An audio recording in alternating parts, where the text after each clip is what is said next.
You're traveling through another dimension. A dimension not only of sight and sound, but of mind. A journey into a wondrous land whose boundaries are those of imagination. That's the signpost up ahead. Your next stop. Turn that off, screeched Lori, primping herself in the bathroom. What the hell is the matter with you? God damn it. I work 16 hours a day, 6 days a week. This is the only day I have off, and I'll watch whatever I want. Randy yelled back from his recliner in the living room. Well, I don't want to hear that crap again. You watch that stupid show every week. Hell, it isn't even in color.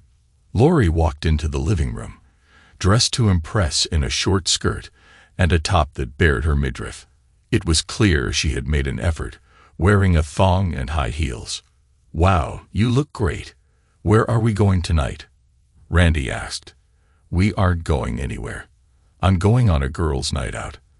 I don't know when I'll be back, so don't wait up for me, she said, brushing past him. Randy felt a twinge of frustration. What the hell is up with you?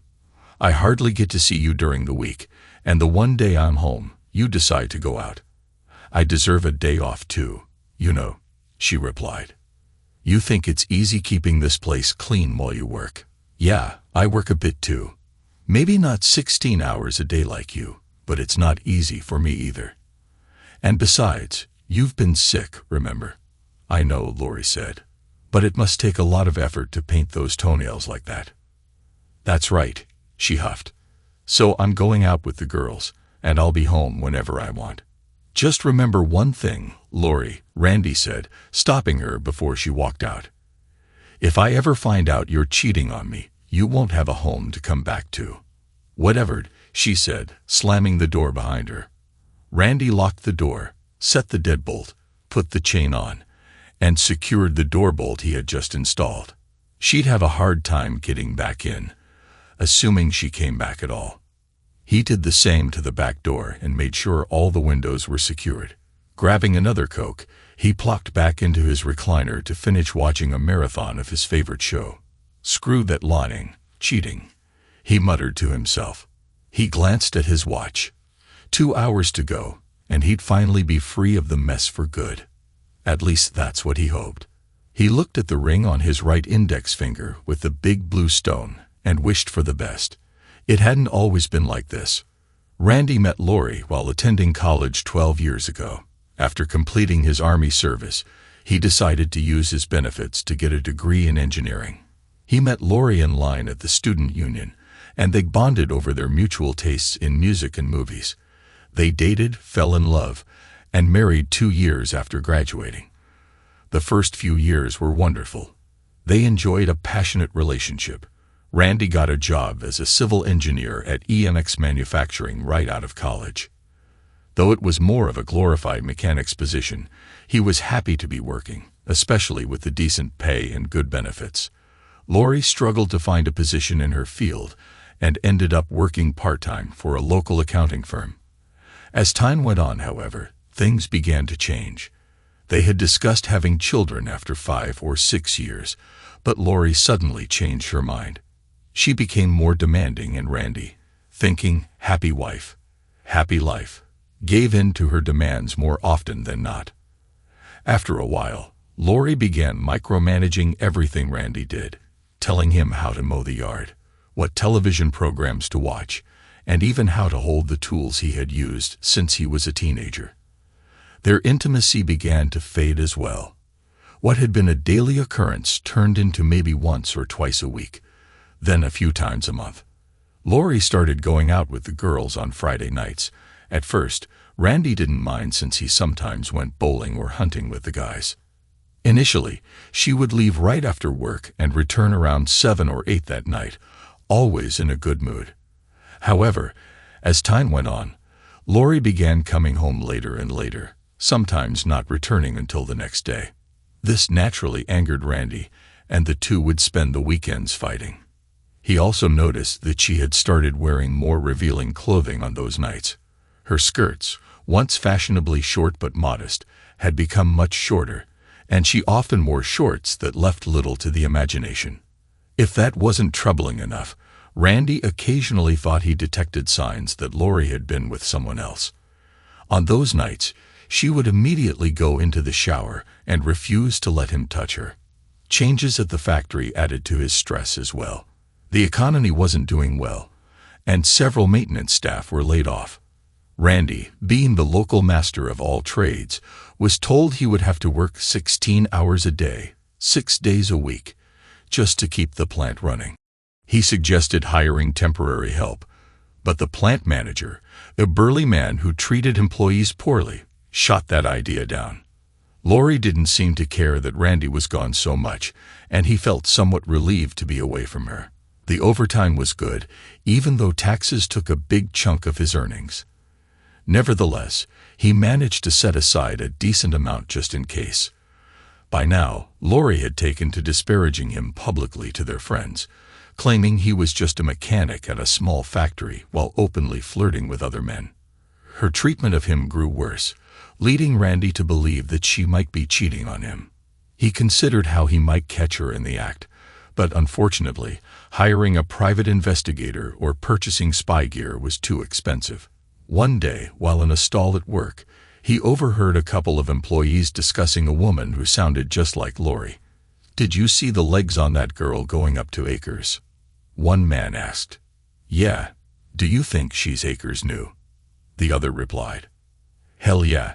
She comes to see him about 3 or 4 times a week. Comes in around 3 o'clock and stays until 5 o'clock or 6 o'clock. Rumor has it she's married to a plant employee. Always comes back looking like she's been out all night." Randy decided to keep an eye out for who this woman was and positioned himself to see anyone going up to Akers' office. It took only a day for his efforts to pay off. Sure enough, he saw Lori walking up the stairs to his office, wearing one of her most revealing outfits. She looked around as if searching for someone before entering. Randy watched as 2 of the plant supervisors entered the office. Akers pulled the shades on the door and put up a sign that read, "Meeting in progress. Do not disturb." 3 hours later, he saw her leave the office, her hair disheveled and makeup smudged. One of the supervisors followed her out, tucking his shirt into his pants. The reality of her infidelity hit Randy hard, and he vowed to seek vengeance. Fed up with her actions and treatment, he seriously considered divorce. He even spoke to a couple of family law attorneys, who informed him that, in his state, he was in a difficult position. He might keep the home he inherited from his parents, but even that wasn't guaranteed. Ultimately, he would lose a significant portion of his income, half of his retirement, and possessions, leaving him to struggle while paying for her to pursue her affairs. Because he had no definitive proof of her cheating, he felt powerless. He continued to watch for Lori and spotted her going to Akers' office several more times. He took pictures with his smartphone, but knew they might not hold up in court. Randy decided to confront her about the infidelity, but that backfired. "What were you doing at Akers' office this afternoon?" Randy asked when he got home. "What business is it of yours?" she replied, visibly perturbed. "Are you spying on me now? I couldn't help but see you going into his office, and you certainly weren't dressed for business. If you were with Akers, it's definitely my business. I won't stay married to someone who cheats," he retorted. "I had to deliver some papers to him," she said defensively. "I didn't see any papers, and you sure didn't look like you were dressed for work," Randy replied. "I sometimes have to deliver papers to the plant on my way home from work. You're making too much of this. If you really love me, could you treat me better and quit belittling me in public?" he asked. Lori sighed. "I'm sorry. I didn't realize I was doing that." Randy put his arms around her. "Want to go upstairs and spend some time together?" She shook her head and broke free of his grasp. "Not tonight. I'm a bit tired." That night, Randy stopped at the Dewdrop Inn, a small bar he liked to visit for a beer or two. The bartender, Ryan, asked, "Everything okay?" "Just lovely," Randy replied. "Woman trouble, huh?" Ryan asked, wiping down the bar. "Yeah, you could say that. My wife is, Well, let's just say she's been busy with someone else, Randy admitted. Ryan nodded knowingly and opened a drawer under the till, handing Randy a card. Give this gal a call. Randy looked at the plain white card. It read, Dr. Ramja. Under the name was a phone number, but no address was listed. Who's this? Randy asked. Ryan put down his towel and leaned closer. Remember when I was having trouble with Andrea? Randy suddenly recalled and nodded. Wasn't she cheating on you? Yeah, she was. Well, this lady took care of it for me. What do you mean, took care of it? Randy asked, concerned. Oh no, nothing like that. Let's just say the cheating won't be cheating on anyone ever again. She helped me deal with the pain of it all. Still does from time to time. And she's very reasonable, Ryan explained, twisting a ring on his finger. Call her now if you want. Right now? Randy asked. Sure, why not? Here, use my phone. Ryan offered, pulling out his cell.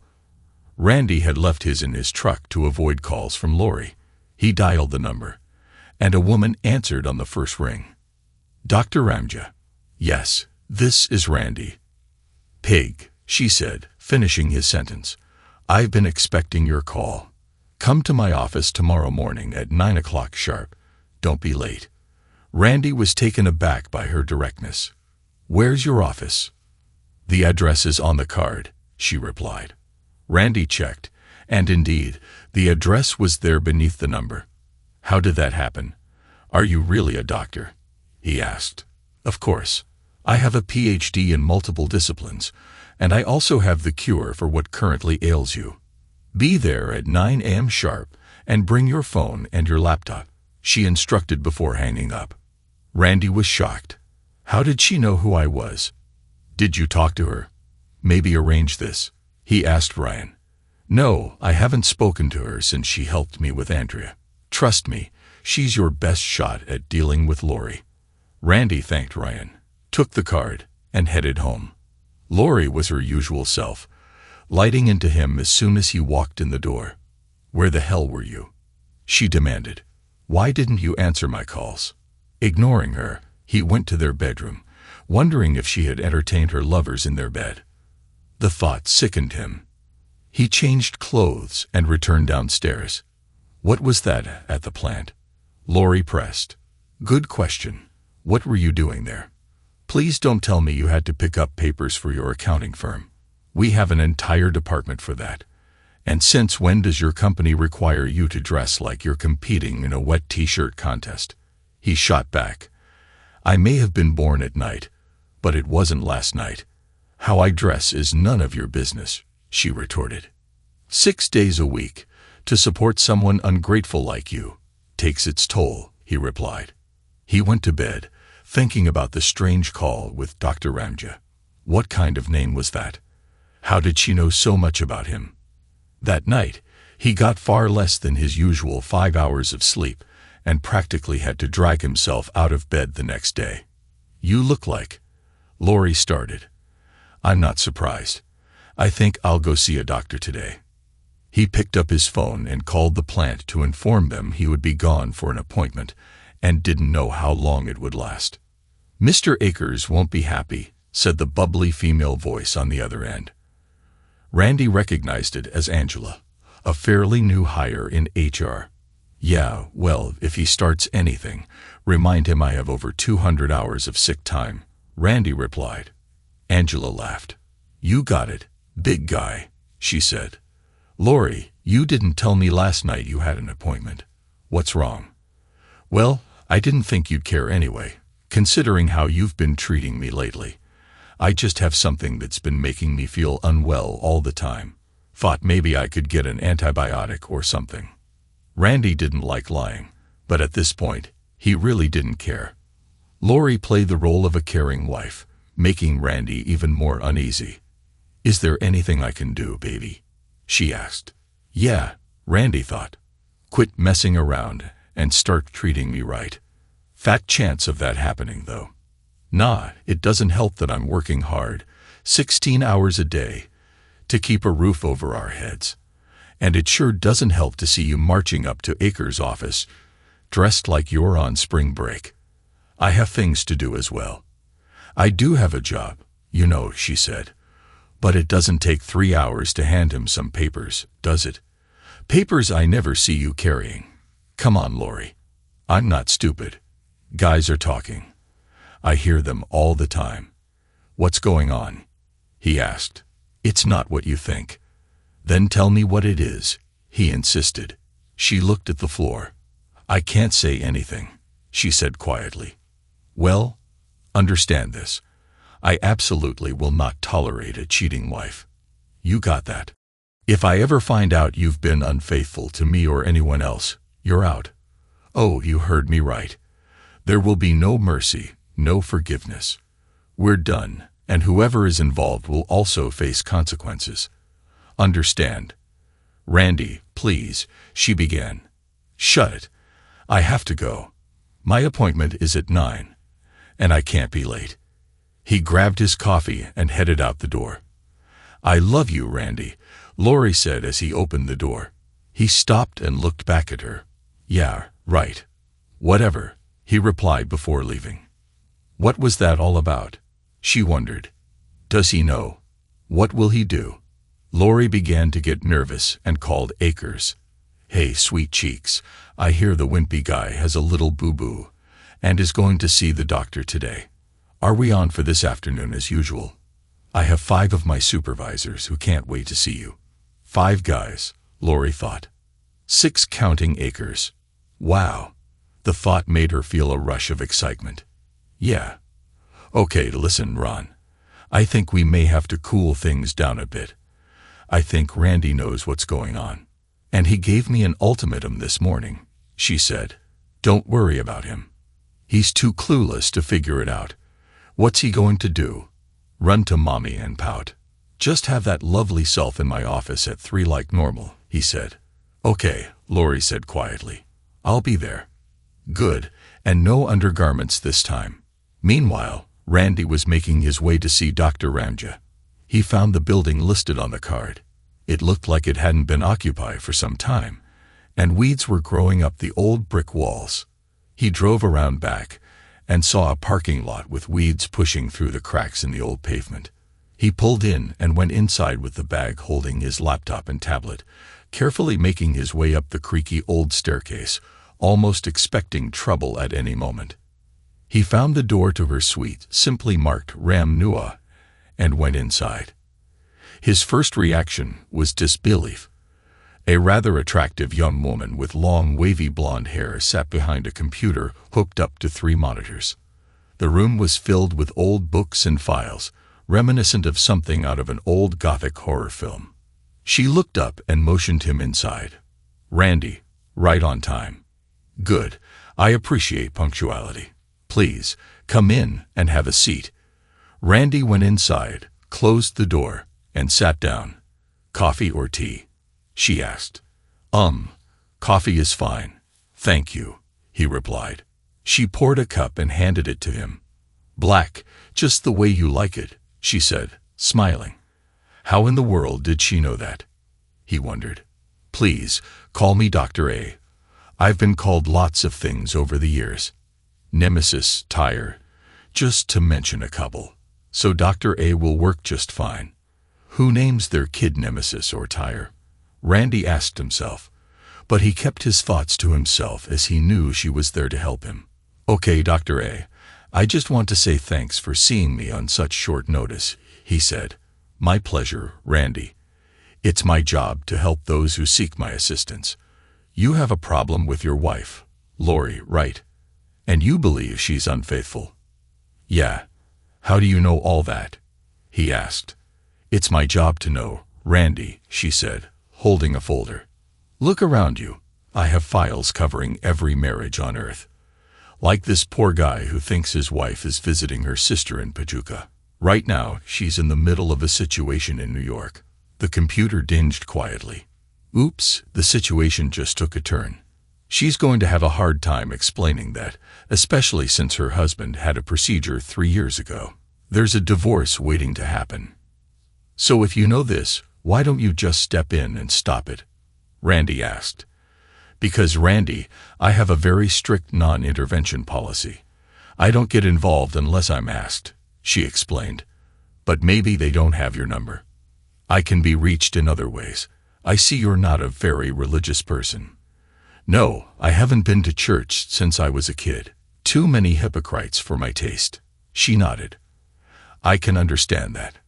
There are times, however, when a simple, honest, and heartfelt prayer for help gets across. You'd be amazed. In your case, it was a phone call. So how can you help me? Randy asked. Are you a lawyer, a private investigator, a psychologist? What? And I certainly can't afford much. I've already looked into lawyers and investigators. I am qualified to do all of those jobs. Simply put, I am justice for the wronged, and no one in my crosshairs escapes. No one. As for cost, you need not worry. Why? Randy asked. Simply put, I already have everything I need, and if I don't have it, I get it. No questions asked. So my services to you will cost nothing in terms of money. You will never see a bill from me, ever. As long as I'm needed on your case, I will be available anytime, day or night. All I ask is that when the time comes, you pay it forward the way Ryan did yesterday, she said. So how can you keep operating? Randy asked. Let's just say I have very deep pockets and leave it at that. Besides, getting justice for those who are wronged is the ultimate satisfaction in my line of work. Look, Randy, you do what you want, but understand that the courts aren't going to work in your favor. You could lose the house you inherited from your parents, as well as nearly everything you've worked so hard to earn. You don't want that. So do we have a deal? Randy was amazed at what she had just said, but he knew she was right, and he couldn't continue to live the way he had been. He extended his hand. You got a deal, Dr. A, he said, shaking her hand. They spent the next several hours reviewing his marriage to Lori. Or rather, Randy listened as Dr. A told him about his life with Lori. He learned from her that Lori had been unfaithful to him for the last 2 years.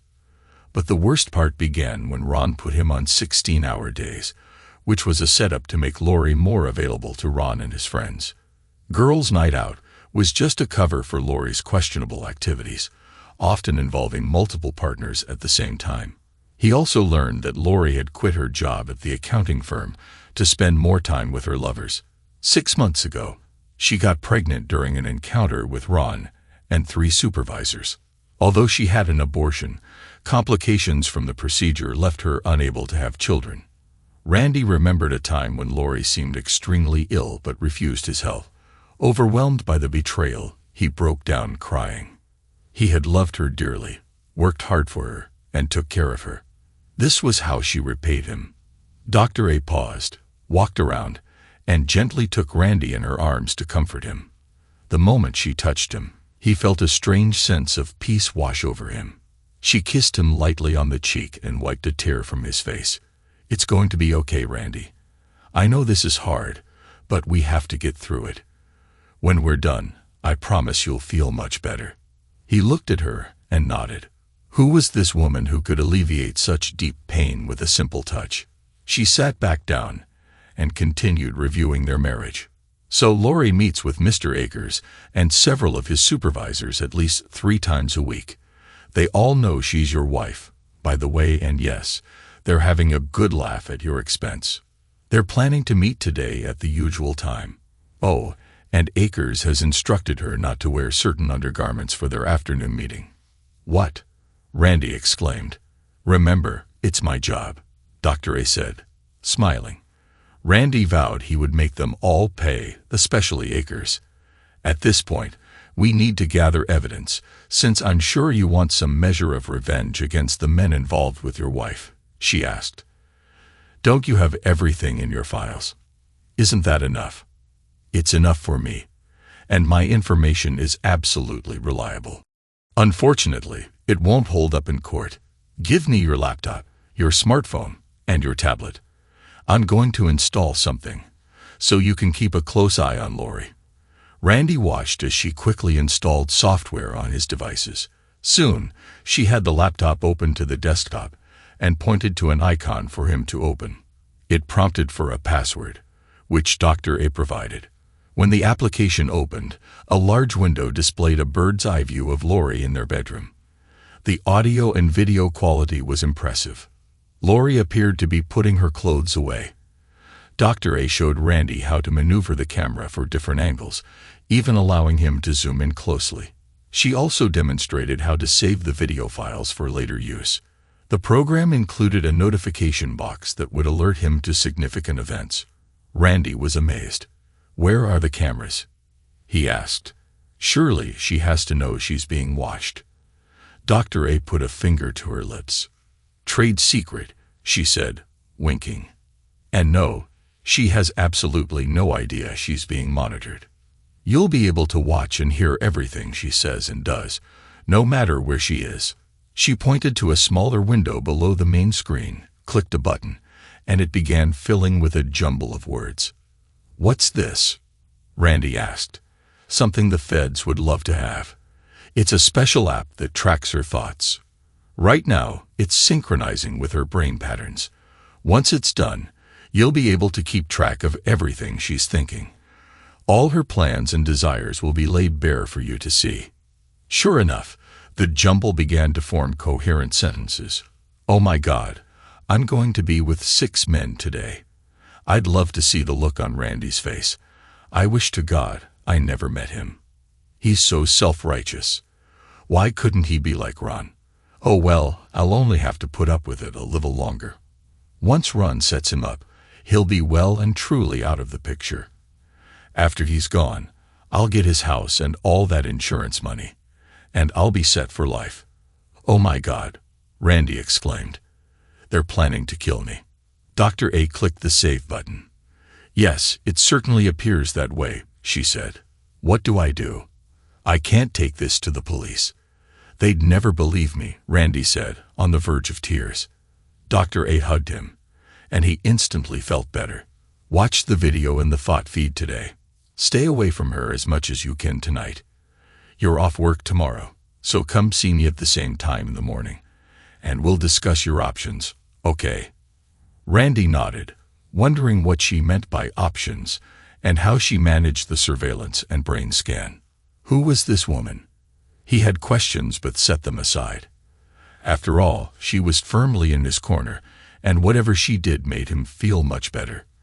"Remember," she said as he began to leave, "no matter what, I'll be here as long as you need me, anytime, day or night." "Got it," he replied. "Thanks for everything," he added. She smiled. "My pleasure." Randy went home and saw that Lori was already gone. He fired up his laptop to find out what she was up to. It was just a little before 3, and he knew she would be heading to the plant to see Akers. Sure enough, he saw her heading up the stairs to see him.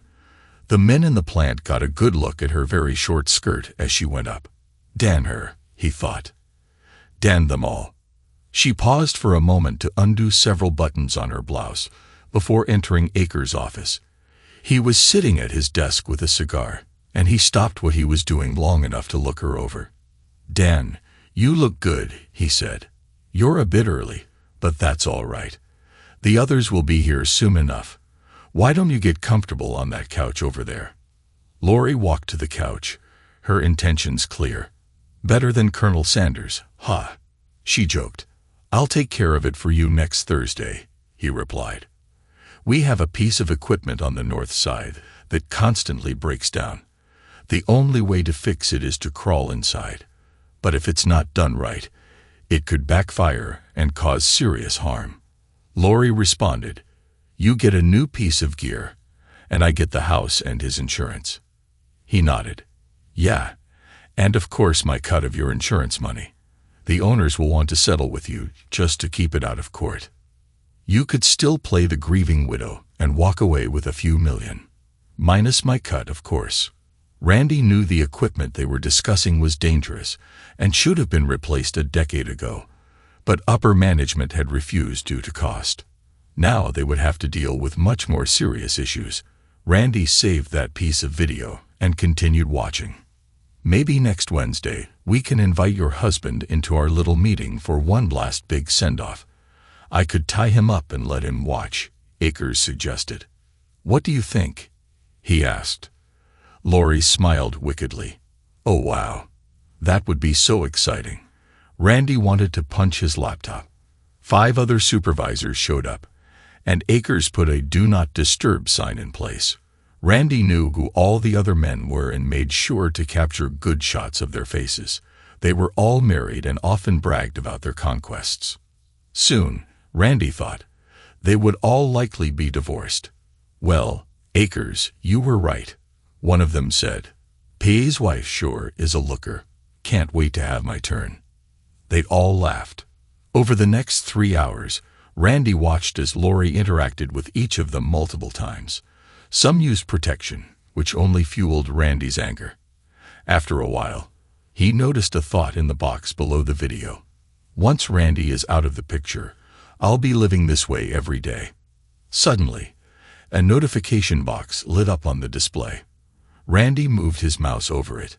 STD alert, the pop-up said. Randy was stunned. Lori didn't know this, and neither did the men she was with. They continued their activities for another 2 hours, and by now, all 6 men were likely exposed. Randy grabbed his phone and called Dr. A. She answered on the first ring. She just got infected with gonorrhea. Did you see what Akers and Lori planned to do to me? Yes, I know. I saw that too. Don't touch her tonight. Whatever you do, I'll take care of the others. What do I do? Should I send the video to the police? Randy asked. At the very least, this is conspiracy to commit murder. What you need to do is relax and trust me. No one escapes my justice. I'll see you tomorrow. With that, Randy hung up. He noticed that Lori had left Ron's office and was heading to her car. He watched the thought scanner to see what was on her mind. I can't wait to be with Randy after being with all those men. He'll be out of the picture next Thursday anyway. At that moment, Randy felt more hatred toward her than he ever had for anyone in his life. He closed down his laptop, nuked a pot pie, and turned on the TV. Soon, he heard her car pull into the driveway. She entered the house and walked right past him, a scent of someone else lingering on her. He said nothing. Right now, he felt as though he could happily put an end to everything. I'm home, she announced. Randy stared at the TV, trying to ignore her. I said I'm home, she repeated, louder this time. Still silent, Randy moved his head to focus on the screen. Screw this, she huffed, storming off. A couple of hours later, she yelled, Are you coming to bed? Not if you're in it, he replied. Damn it, Randy. What's wrong with you? She asked, her tone a mix of annoyance and concern. By the way, you never even asked how my appointment went. But then again, I'm not surprised, since you really don't care about me. I'm sorry, baby, that's not true. What did the doctor say? I have to go back first thing in the morning for a follow-up to determine how to get rid of what's making me sick. What's making you sick? Did the doctor say? A couple of things, he replied, looking right at her. Naturally, she didn't catch the hint. But honestly, I'm not sleeping with you tonight. I'll sleep in the den. You smell bad, and I don't want to risk anything. Okay, she said quietly, turning back to the bedroom. Randy waited until he heard the door close, then pulled out his phone and opened the monitoring app Dr. A had installed earlier. He was curious to see what she was thinking. Oh my God. Does he know? What will he do? What will Ron do? I don't know if I can do this anymore. My husband hates me, but I hate him too. After all, that's why I approached Ron about getting rid of him. I thought that working all those hours would wear him down or give him a heart attack, but it didn't. Maybe Randy knows more than he's letting on. His eyes were so full of hate for me. That's not the Randy I know. What have I done? Randy smiled, knowing that whatever conscience she had left was starting to eat at her. Tired, he went into the den, lay down on the futon, and fell asleep. The next morning, Randy got up, showered, dressed, and grabbed some coffee before walking out the door. He said nothing to Lori, and offered no display of affection. "Can I go with you to the doctor?" she asked. Randy shook his head. "No, I don't know when I'll be finished, and I'm sure you have other things to do." "Oh, Randy, you know I do love you." "You have a funny way of showing it," he replied. "Do you still love me?" she asked. Randy considered his answer. "Honestly, Lori, I don't know. A part of me does, and probably always will. But truthfully, a part of me hates you with a red-hot passion right now. I think you know why. I always loved the girl I married, but right now she's gone, and I don't know what you did to her. I got to go. I'll be back when I'm back." "Okay, I'll see you when you get back," Lori said. Randy left, confused by their last exchange. Was she having doubts? Would she finally come to her senses? He doubted it. Even if she did, there was no way he could ever trust her again. He arrived at Dr. A's office and went inside right on time. "Again," she said, smiling. "Have a seat while I get your coffee." Randy accepted her coffee and watched as she glided back to her chair. He found himself wanting to know this woman better. She wasted no time getting to the point. They talked for some time about Lori and the plot against him. "Well, I take it last night opened your eyes," she said. "Yeah, I never knew just how bad things were with Lori. There's no question. Divorce is the only answer," he replied. Dr. A looked at him carefully and drew a piece of chalk from her desk drawer. "You're limiting yourself, Randy. Surely there's something much better." "Let me explain." She got up and walked around the desk, standing in front of Randy. She drew a circle on her desk with the chalk and filled it in. "We're going to play pretend here, okay?" "Okay," Randy said. "Let's pretend this is a button. A very special button. Lori could disappear, transported anywhere you wanted. Do you think you could press it?" she asked. Randy looked at the circle before meeting her gaze. "Anywhere?" he inquired. "Absolutely. And it doesn't even have to be a real place," she replied. "But wouldn't her absence go unnoticed? Wouldn't people start looking for her?" Randy asked. Dr. A smiled. "Not if she never existed here. Sure, you'd remember her. And maybe others close to you might have a distant memory. But there would be no record, no trace, no pictures, nothing to prove she was ever here." "What now?" she pressed. Randy considered her words as he looked at the circle. Could he really do it? All he would have to do is press the button, and poof. No more Lori. No more taunts. No more betrayal. No more lies. No more conspiracies against him. He reached out and placed his thumb on the circle. "Hell yes," he said. Dr. A hugged him and planted a soft kiss on his cheek. "Good man," she said, returning to her desk and pulling out a ring with a curious blue stone that resembled one he had seen before. "Place this on your right index finger. The chalk circle I drew on the desk was just a game. This is the real thing." Randy looked at the ring and then back at her. "But where will I send her?" he asked. "I have an idea you might find interesting," she replied. "Isn't tonight the weekly Twilight Zone marathon?" "Yes, it is," he confirmed, pleased that it was something he always looked forward to, especially since Lori hated it. "It always has been. Don't tell anyone, but it's one of mine as well. Rod Serling tells some wonderful tales, and I just love the brilliant sense of irony and justice in many of those old programs. In fact, I believe one of your personal favorites will be playing tonight at 9. "Which one?" he asked, intrigued. "Spoilers. You'll know it when you see it," she teased. "Do you trust me?" she asked. "Sure," Randy replied. "Good. I'll set the ring to activate at 9:15, giving you 15 minutes to press the blue stone. Understand that once it's done, it can't ever be undone, and the ring loses all its power at 9:30. "Okay, let's do it," Randy said, excitement and apprehension mixing in his chest. Dr. A smiled broadly. "Wonderful. Consider it done. Keep your laptop application running, and you'll know instantly if you're successful. What about the other troublemakers?" Randy asked. "They'll be taken care of tonight as well. Don't worry. Check your local 8 o'clock news. I think you'll find it interesting," she said. They talked a bit more about life, love, and justice before Randy grew quiet. "Dr. A, will I ever see you again?" he asked. "You know you can always reach me if you ever need me," she said. "I'm just sorry it's just that. Well, I like talking to you.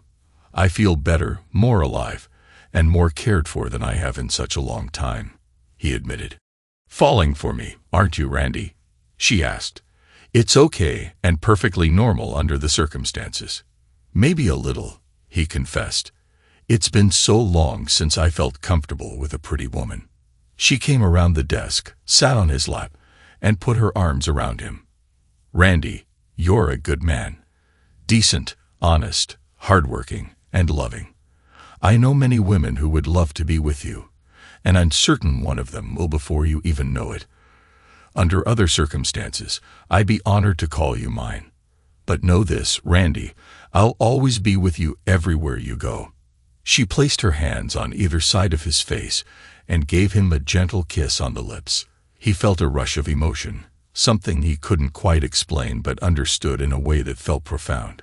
"Randy," she said, placing her hand over his heart, "I'll always be right here, and I'll always love you unconditionally. Maybe not in the way you have in mind, but perhaps on some lonely night in a dream, we might meet again. And you can always talk to me here." She tapped his head lightly. Randy looked at her, feeling the love he couldn't put into words but somehow understood. He nodded. "Thank you," he said. She got off his lap and led him to the door, handing him a pile of blank white cards. "Don't forget to pay it forward." "I won't. Thank you for everything," he replied. Randy made it back to his truck and realized he had spent most of the day with her. He stopped for a burger and a beer before heading home. For the first time in many months, he felt a sense of happiness and even paused to observe some birds gathering in the trees. After spending some quality time communing with nature, he headed home. "This will be it," he told himself.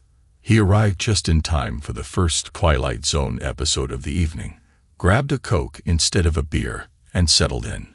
Lori was back to her usual self as she prepared for her girls' night out. "Well, I see you finally decided to come home. How did it go with the doctor?" she asked. "Great," Randy said. "So did the doctor figure out how to cure whatever it is that's making you so sick?" she asked. "As a matter of fact, yes, and I should be feeling much better by the end of the evening," he replied. "So what did you do for the rest of the day?" "You were gone an awful long time," she shot back. "I went and grabbed a burger and a beer and just spent some time enjoying nature. It's amazing what we take for granted, you know," he said. "Whatever," she replied sarcastically, retreating to the bedroom. Randy ignored her and immersed himself in the week's marathon. Soon enough, she was gone, and he considered the ring on his finger. He checked the time. 7:59 p.m. Turning on the local news, he was shocked by what he saw. Tonight on Eyewitness News, the anchor said, "A mysterious explosion at EMX Manufacturing has resulted in the deaths of 6 men, including plant manager Ron Akers. The others are believed to be supervisors, but their names have not been released pending notification of next of kin. It's not known what caused the explosion, but authorities suspect it's related to aging equipment that mysteriously activated. The plant, operational since the 1950s, has a long history of safety issues, and OSHA has closed the facility until a full investigation is complete." Workers have reported seeing an unidentified woman meeting with Akers several times a week for months. Some believe this woman may have had inappropriate involvement with Akers and others. It's unknown if she's connected to tonight's explosion, but authorities haven't ruled it out. Additionally, police have received a video showing Akers allegedly discussing a plot to harm an employee using the very equipment involved in tonight's incident. The source of the video remains a mystery, but authorities are investigating. Stay tuned for further developments in this strange tale. "Wow," Randy thought to himself. "Adressa, you did it," he said to the empty room. "I'm just fine, thank you," he heard in his mind. Turning back to the marathon, he thought, screw Akers and the others. They got what they deserved. He knew he'd be answering many questions in a few days, but tonight he would celebrate.